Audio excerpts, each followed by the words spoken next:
Question है। कांग्रेस के चिंतन शिविर में वन फैमिली वन टिकट का कंसेप्ट लेके आए हैं, परंतु एक क्वेश्चन दिया है कि 5 वर्ष तक जो राजनीति में है उसके लिए ये लागू नहीं होगा। क्या आप मानते हैं कि गांधी परिवार को इससे छूट देने के लिए इस तरह का किया गया?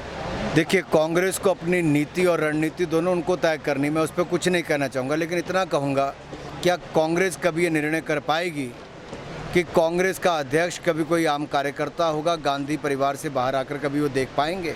सर, एक चिंतन शिविर में सोनिया गांधी ने ये कहा है कि देश में भय का वातावरण है और अल्पसंख्यकों पर अत्याचार हो रहे हैं। कितना सहमत हैं इस बात से? मुझे लगता है सोनिया जी अभी भी कांग्रेस के कालखंड को याद कर रही हैं, जो देश भर के सबसे ज़्यादा दंगे और हत्याएं कांग्रेस के शासनकाल में हुई, और ये वो लोग हैं जो अपनी सत्ता की प्राप्ति के लिए किसी भी हद तक जा सकते हैं। दुर्भाग्य ये है कि जो पार्टी इतने वर्षों तक देश में राज की, आज भी उसकी मानसिकता बदली नहीं। आज भी वो बांटो और राज करने की मानसिकता के साथ चलती हैं।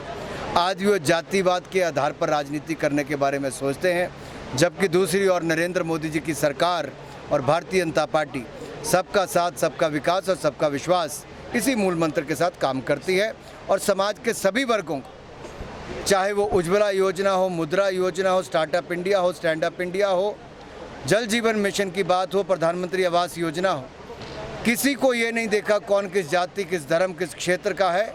सबको एक नज़र के साथ लाभार्थी के रूप में लाभ दिया गया है।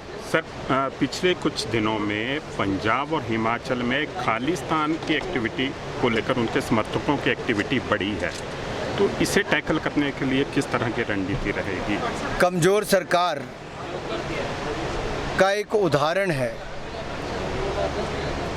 मैं तो ये कहना चाहता हूं कि पंजाब में उनको कड़ी कार्रवाई ऐसे तत्वों के खिलाफ करनी चाहिए, और पंजाब बड़ी मुश्किल के साथ पिछले 30 वर्षों में शांति भाईचारा बनाए रखा है।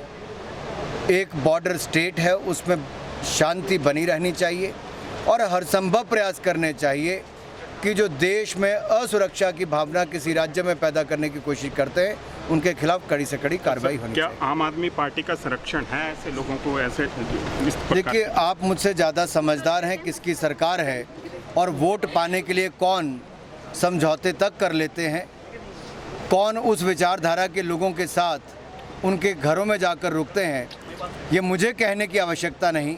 ये पंजाब के देश के चुनावों में भी आपने देखा है, वो दल अगर इस दिशा में बढ़ता है तो इससे बड़ा दुर्भाग्य